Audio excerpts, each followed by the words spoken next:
Hello student, आज मैं आपको क्लास 11th की एक्सरसाइज 9.3 के क्वेश्चन 14 से 17 कराने जा रही हूँ। तो सबसे पहले हम क्वेश्चन नंबर 14 पढ़ेंगे। देखो, क्वेश्चन में लिखा है the sum of first 3 terms of a GP is 16, यानी कि जीपी की पहली 3 टर्म्स का सम आपको कितना दे रखा है, 16 दे रखा है।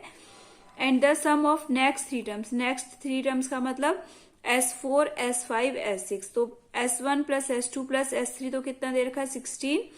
और नेक्स्ट थ्री यानी कि S4 plus S5 plus S6 का सम कितना दे रखा है हमारा, 128 दे रखा है। तो हमने क्या करा, हमें क्या निकालना है, determine the first term, common ratio and the sum of n terms, ये हमें निकालना है जीपी का। तो सबसे पहले हमने S3 लिखा, क्योंकि S3 हमें कितना दे रखा है, 16 दे रखा है। तो देखो बेटा, Sn का फॉर्मूला क्या होता है हमारा, a r की power n minus 1 upon r minus 1, और एक फॉर्मूला होता है हमारा a 1 माइनस r की पावर n अपॉन में 1 माइनस r। ये फॉर्मूला हम कब यूज करते हैं, सम ऑफ जीपी निकालने के लिए, जब r की वैल्यू 1 से बड़ी होती है। और ये फॉर्मूला हम जब यूज करते हैं जब r की वैल्यू 1 से छोटी होती है। तो ये अभी हमें क्वेश्चन में नहीं पता कि r की वैल्यू 1 से छोटी है या बड़ी है, तो हमने क्या किया, यहाँ पर हमने 1 से छोटे के लिए यूज कर लिया। तो S3 आपको 16 दे रखा है, तो हमने फॉर्मूला लगाया a 1 माइनस r की पावर 3, देखो ये वाला लगाया है r की पावर 3, क्योंकि 3 टर्म्स का सम है। r की पावर 3 अपॉन में 1 minus r is equal to 16।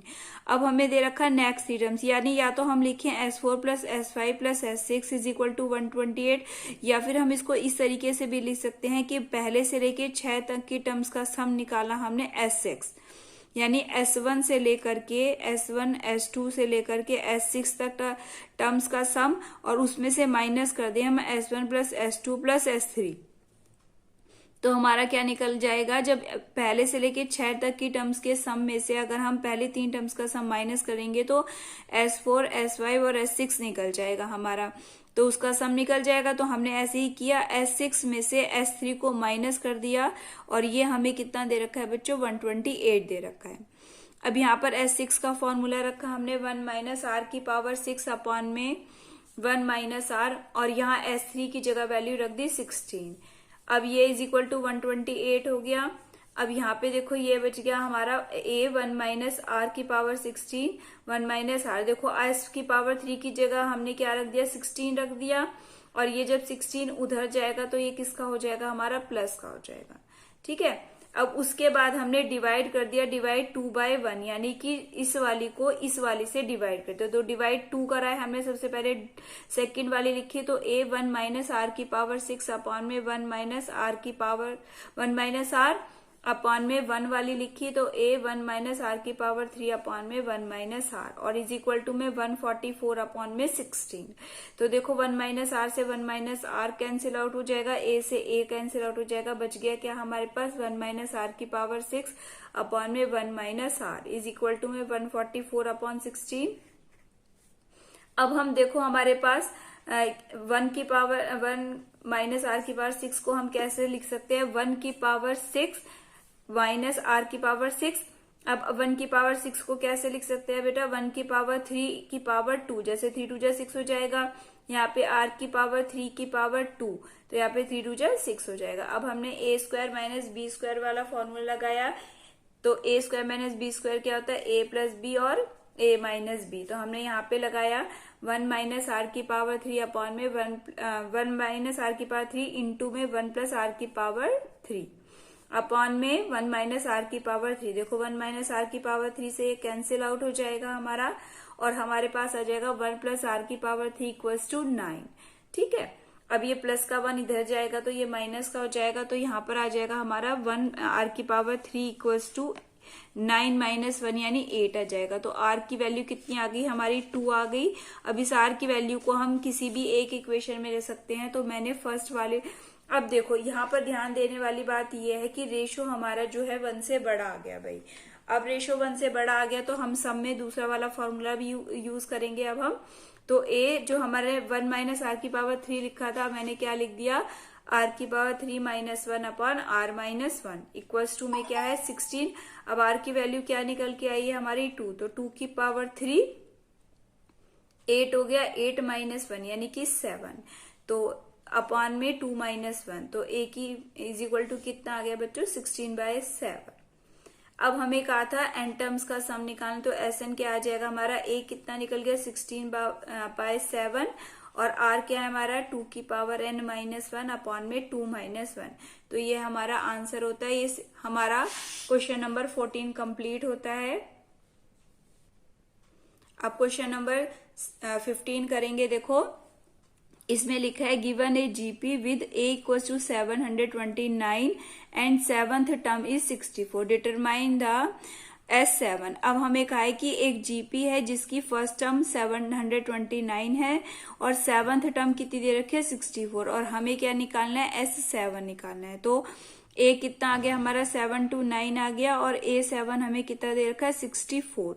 तो हमने A7 is equal to a r की पावर n माइनस 1 होता है, तो यहाँ पे हमने 7 माइनस 1 कर दिया। अब A7 हमें कितना दे रखा है 64 इक्वल्स टू ए की जगह हमने क्या रख दिया 729 और आर की पावर 7 माइनस 1 6 हो गया। तो ये जो 7 to 9 है ये हम डिवाइड में ले गए, तो 64 अपॉन में 729 इक्वल्स टू आर की पावर 6। अब जो ये 64 होता है ये 2 की पावर 6 होता है और जो 729 है ये 3 की पावर 6 होता है। तो इसको हमने लिख दिया 2/3 की power whole power 6 equals to r की पावर 6। पावर से पावर कट जाएगी तो आर की वैल्यू कितनी आ गई हमारी 2/3 आ गई। अब हमें क्या निकालना था S7 निकालना है। तो S7 ए की जगह हमने रख दिया 729 1 माइनस, अब रेशो हमारा 1 से छोटा है तो बेटा 1 माइनस आर की पावर n कितना है हमारा 7, तो 1 माइनस 2/3 की होल पावर 7 अपॉन में 1 माइनस 2/3। तो देखो यहाँ पर हमने ये वाला करेंगे 3 की पावर, ये जो है हमारे 3 की पावर 6 होता है, यहाँ पे हमने एलसीएम लिया तो 3 की पावर 7 माइनस 2 की पावर 7 अपॉन में 3 की पावर 7। अब यहाँ पे जब हम करेंगे तो 1 माइनस 2/3 एलसीएम लेंगे हमारा यहाँ पे, तो 1/3 आएगा और 1/3 को मैंने कहाँ पहुंचा दिया बच्चों, यहाँ पे 3 को ऊपर पहुंचा दिया। 1/3 आएगा तो ये 3 कहाँ पहुंच गया इसके पास, तो यहाँ पे 3 की पावर 7 हो गया। 3 की पावर 7 से 3 की पावर 7 कैंसिल आउट हो गया। अब हमारे पास बचता है 3 की पावर 7 माइनस 2 की पावर 7। 3 को जब हम 7 टाइम्स मल्टीप्लाई करेंगे तो आएगा 2187 और 2 की पावर 7 को करेंगे तो 128। इन दोनों को माइनस करेंगे तो कितना आ जाएगा हमारा 2059। तो ये हमारा 15 क्वेश्चन कंप्लीट होता है। अब हमारा क्वेश्चन नंबर 16 देखेंगे। Find a GP for which sum of the first 2 term is -4। एक जीपी है जिसके फर्स्ट 2 टर्म्स का सम है -4 and fifth term is 4 times the third term, यानी कि जो 5वीं टर्म है वो थर्ड टर्म से 4 टाइम्स है, 4 गुना है हमारी।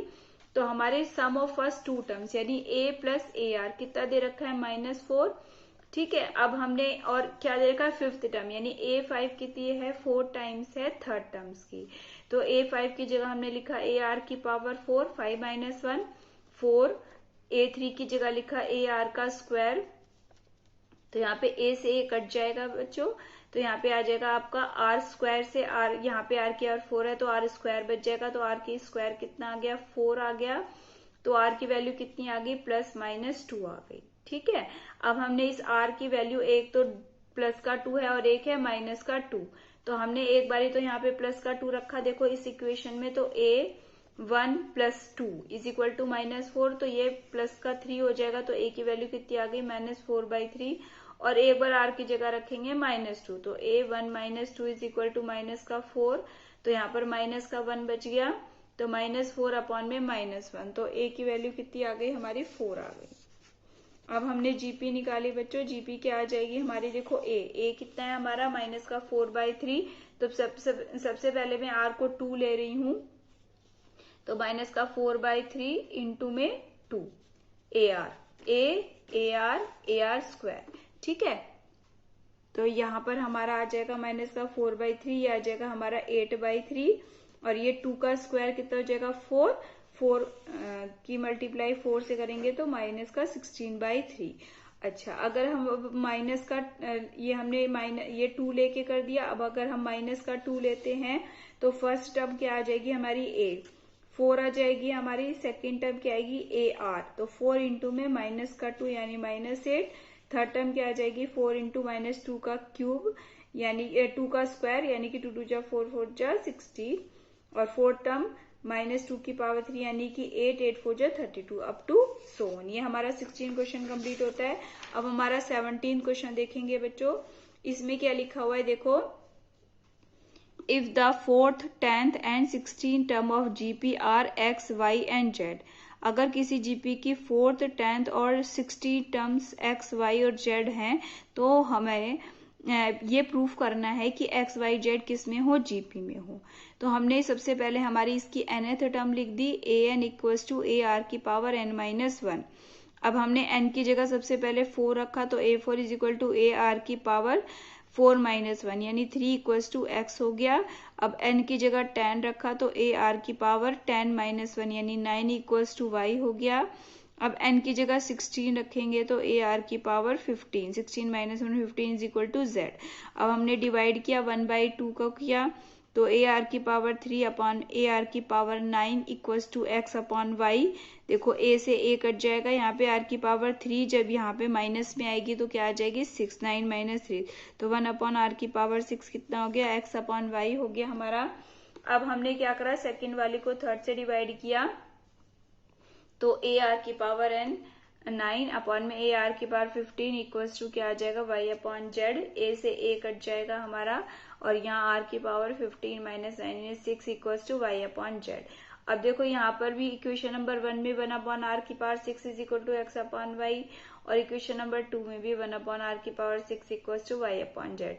तो लेफ्ट हैंड साइड अगर इक्वल है तो हमारी राइट हैंड साइड भी इक्वल हो जाएगी यानी कि x upon y equals to y upon z हो जाएगा।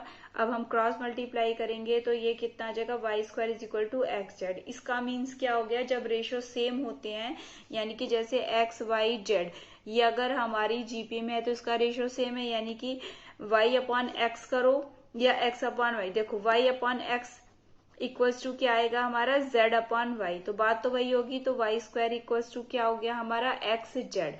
तो यही हमने प्रूफ कर दिया, y square equals to x z. इसका मतलब क्या हो गया हमारा, जो एक्स वाई जेड जो है हमारे किस में आ गए, जीपी में। आई होप आपको क्वेश्चन समझ में आए होंगे। अगर समझ में आए होंगे तो वीडियो को लाइक करें और चैनल को अगर पहली बार आए हैं तो सब्सक्राइब जरूर करें।